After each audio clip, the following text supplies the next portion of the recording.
जिस इंसान को हम अपनी जान से ज्यादा प्यार करते हैं, जिसके साथ हम अपनी पूरी जिंदगी बिताना चाहते हैं, उसके साथ 7 फेरे लेना जिंदगी के सबसे खूबसूरत पलों में से एक होता है। पर अगर वो इंसान हमारी आंखों के सामने किसी और के साथ फेरे ले रहा हो तो आत्मा कांप जाती है। ऐसा लगता है जीने का अब कोई मकसद नहीं बचा। ठीक ऐसे ही ख्याल आयशा के दिमाग में दौड़ रहे थे। वो समझ नहीं पा रही थी कि वो राहुल जिससे वो इतना प्यार करती थी, वो कैसे उसे धोखा देकर किसी और से शादी कर सकता था। राहुल भी सदमे में था। एक तरफ चंद्रवंशी अपने राजा की शादी के जश्न में ढोल नगाड़े बजा रहे थे, वहीं राहुल को बस आयशा का चेहरा दिख रहा था। आयशा अपने गुस्से को रोक नहीं पाई और राहुल से बात करने आगे बढ़ी, पर आर्यन ने उसका हाथ पकड़ लिया। आयशा ने चिल्लाते हुए कहा, आर्यन छोड़ो मेरा हाथ, मुझे राहुल से बात करनी है। आर्यन ने कहा, आयशा तुम गुस्से में अपना आपा खो बैठी हो। हम राहुल से बात करेंगे, पर इन सबके सामने नहीं। न जाने राहुल की क्या मजबूरी हो। आयशा ने अपने हाथ खींचते हुए कहा, प्यार में धोखा देना मजबूरी नहीं मर्जी होती है। ये झूठा था इसलिए मुझसे भाग रहा था, अब और नहीं। आज उसकी बेवफाई पकड़ी गई। आयशा अपने आंसू पोंछते हुए गुस्से में कबीले की तरफ आगे बढ़ रही थी। राहुल जानता था कि अब उसे सच से भागना नहीं बल्कि उसका सामना करना था। आयशा कबीले की तरफ बढ़ी जहां चारों ओर मशाल जल रही थी। बेवफाई की आग तो आयशा के दिल में भी भड़क रही थी। राहुल के आसपास लोगों को शादी के जश्न में नगाड़ा बजाते देख आयशा के मन में गुस्सा बढ़ते जा रहा था। वो कबीले के अंदर पहुंचने ही वाली थी कि तभी मशाल के पीछे से आकर किसी ने आयशा के सिर पर जोर से वार किया। आयशा का सर चकराने लगा। देखते ही देखते आयशा जमीन पर गिर पड़ी। गिर तो कमिश्नर भी गया था, मास्टर की नजरों में। कमिश्नर को अच्छी तरह पता था कि जब से मास्टर ने उसे शक्तियां दी है, वो एक भी बार मास्टर के काम नहीं आया। अगर ऐसे ही चलता रहा तो वो दिन दूर नहीं जब मास्टर कमिश्नर की सारी शक्तियां छीन लेगा। कमिश्नर परेशान था।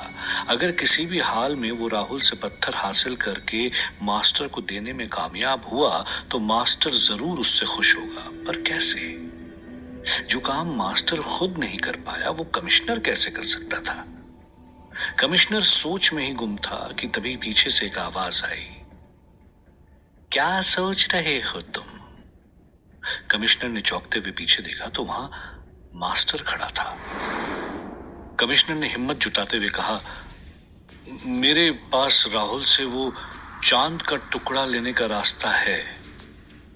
मास्टर ने उत्सुकता से कमिश्नर की तरफ देखा और कहा, ये हुई ना बात कमिश्नर, बता तेरा पुलिस का दिमाग क्या कहता है? कमिश्नर ने उत्साह के साथ कहा, हम राहुल की गर्लफ्रेंड आयशा को अगवा कर लेते हैं और फिर राहुल को ब्लैकमेल करेंगे कि वो चांद का टुकड़ा हमें देने के लिए। कमिश्नर को लगा था मास्टर को ये प्लान बहुत पसंद आएगा, पर मास्टर एकदम चुप एकटक कमिश्नर को घूरे जा रहा था। और फिर अचानक मास्टर जोर जोर से हंसने लगा। हंसते हुए मास्टर ने कहा, वाह रे कमिश्नर, वाह, जुर्म की दुनिया का बादशाह तो मैं था और तू पुलिस वाला होकर भी किडनैप, ब्लैकमेल जैसी बातें कर रहा है।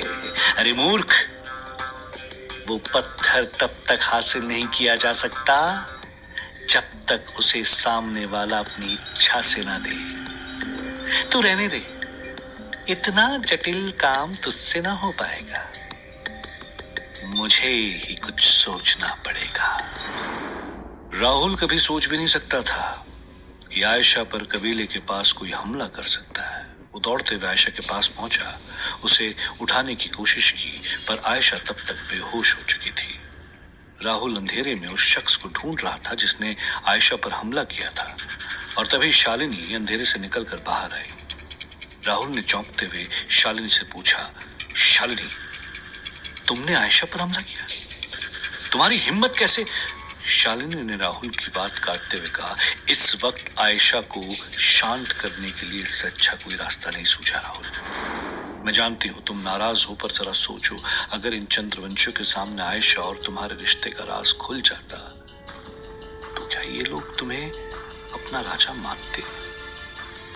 राहुल ने चिल्लाते हुए कहा, मुझे फर्क नहीं पड़ता कि वो क्या सोचते, मुझे बस आयशा क्या सोचती है उससे फर्क पड़ता है।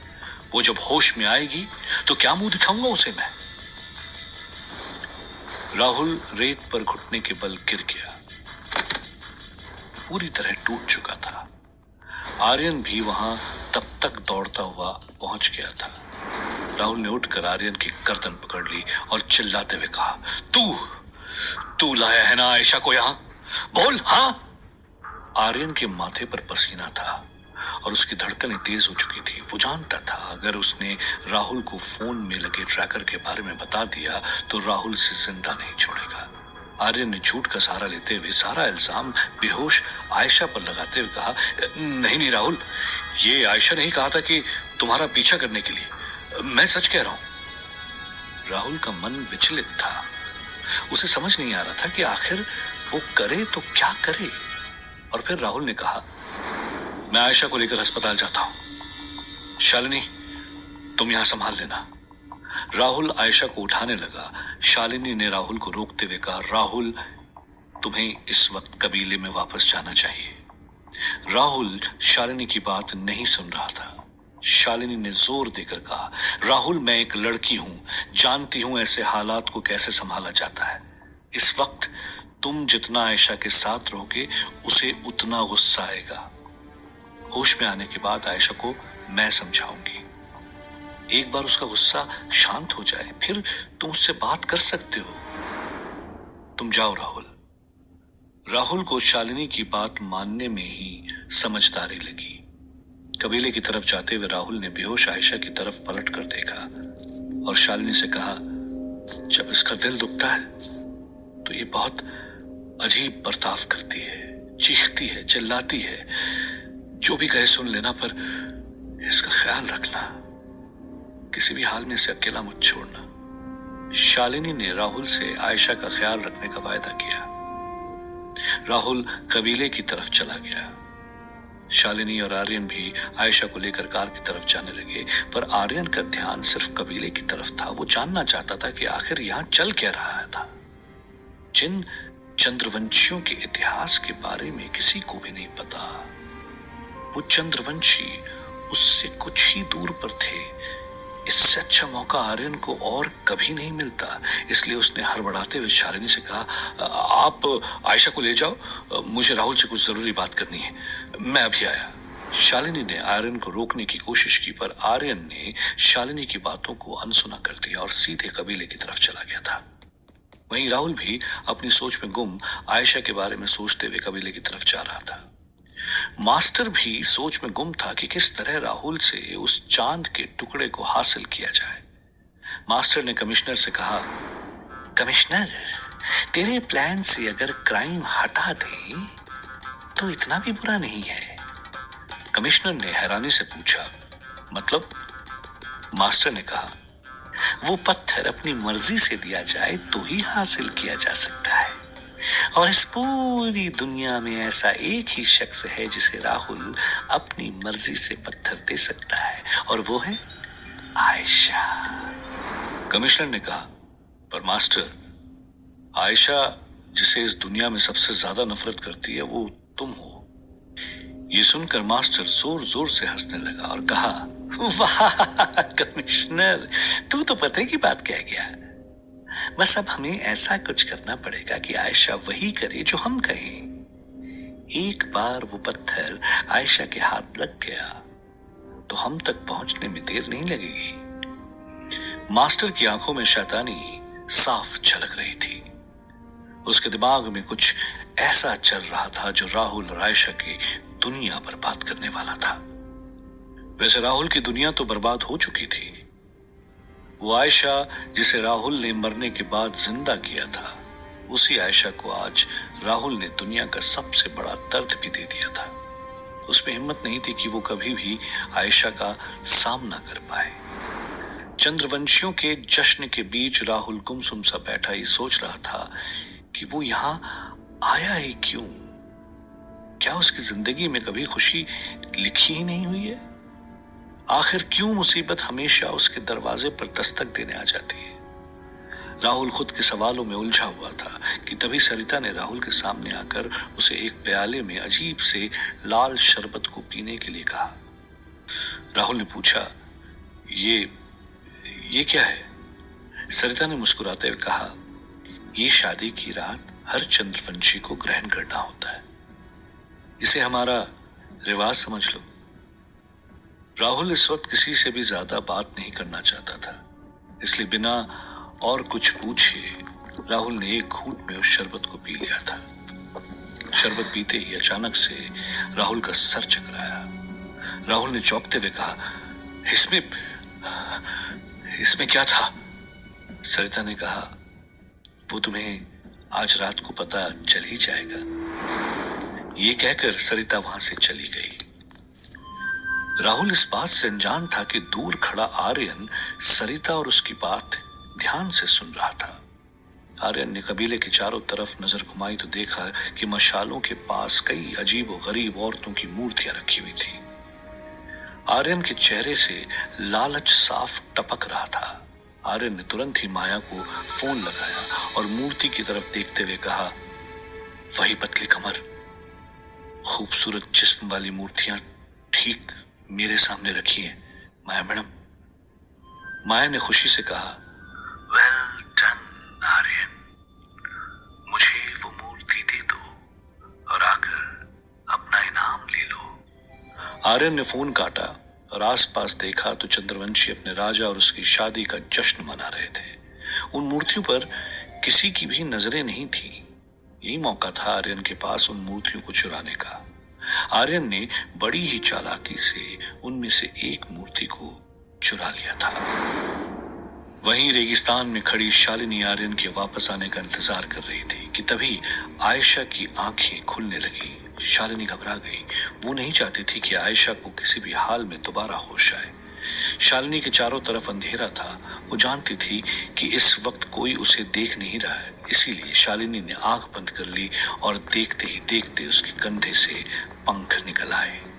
शालिनी के पैर पंजों में बदल गए और शालिनी जोर से अपने पंखों को लहराते हुए आयशा को लेकर वहां से उड़ चली थी। शालिनी ने उड़ते हुए आसमान से पलटकर नीचे कबीले की तरफ राहुल को देखा।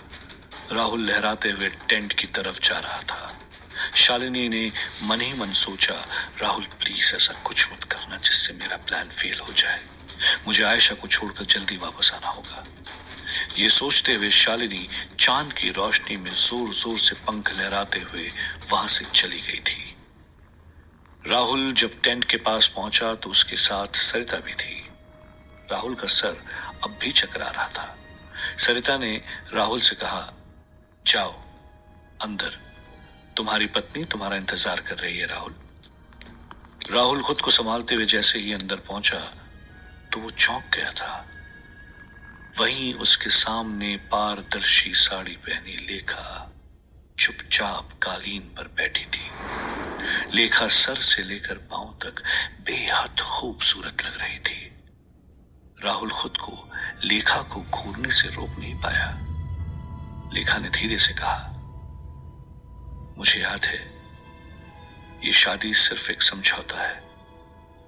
आप घबराइए मत, हमारे बीच कुछ नहीं होगा आज रात।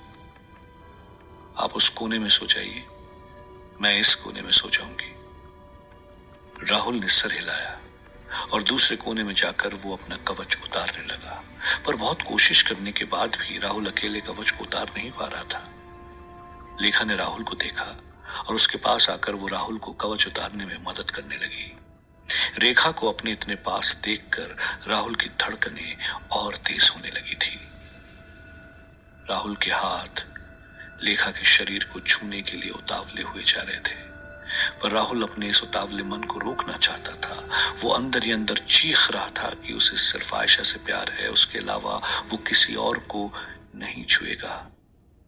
पर जैसे ही लेखा के नाजुक हाथों ने कवच उतारने के लिए राहुल को छुआ, राहुल खुद को रोक नहीं पाया और उसने पलटकर लेखा को गले लगा लिया और उससे लिपटने लगा। लेखा भी चौंक गई थी और अगले ही पल राहुल ने दोबारा खुद पर काबू पाया और लेखा को धक्का देकर खुद से दूर कर दिया। राहुल भी अपने इस बर्ताव पर हैरान था। उसने लेखा से माफी मांगते हुए कहा, मुझे माफ कर देना, मैं ऐसा नहीं हूं, न जाने आज क्यों इस तरह। लेखा ने राहुल से गहरी आवाज में पूछा, क्या आपने वो लाल शरबत पिया था? राहुल ने चौंकते हुए कहा, हाँ, पर तुम्हें कैसे पता? लेखा ने कहा, यह शरबत सुहागरात से पहले हर चंद्रवंशी को दिया जाता है। इसमें ऐसी जड़ी बूटियां होती हैं जिससे मर्द खुद पर काबू नहीं रख पाता। अभी तो शरबत ने अपना पूरा असर नहीं दिखाया। जब ये अपनी चरम सीमा पर होगा तो तुम चाहते हुए भी खुद को रोक नहीं पाओगे। राहुल ने झल्लाते हुए कहा, पर मुझे नहीं करना है तुमसे प्यार। अगर मैं थोड़ी देर भी यहां रुका तो न जाने क्या कर बैठूंगा। आज मैं बाहर जाकर सोऊंगा। राहुल जैसे ही बाहर जाने लगा, लेखा ने उसका रास्ता रोकते हुए कहा, नहीं, आप बाहर नहीं जा सकते।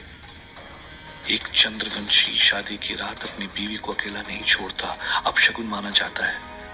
राहुल ने चिल्लाते हुए कहा, तो फिर मैं क्या करूं? लेखा ने राहुल से कहा, बस मुझ पर भरोसा करो। राहुल ने गहरी सांस लेते हुए सर हिलाया। लेखा ने राहुल के एक हाथ को पकड़कर खुंटी से कसकर बांध दिया और फिर उसके दूसरे हाथ को भी खुंटी से बांध दिया। राहुल ने चौंकते हुए पूछा, ये क्या कर रही हो तुम? लेखा ने कहा, ये रात बहुत लंबी होने वाली है, इसलिए खुद को तुमसे बचा रही हूं। राहुल के अंदर का इंसान धीरे धीरे हवस का जानवर बन गया था। लेखा दूर कोने में बैठे राहुल की हवस भरी आंखों को देख रही थी। वो जानती थी कि राहुल इस वक्त जैसा भी बर्ताव कर रहा था वो सिर्फ उस लाल शरबत की वजह से था, पर उसे भी नहीं पता था कि क्या वो सारी रात खुद को राहुल से बचा पाएगी।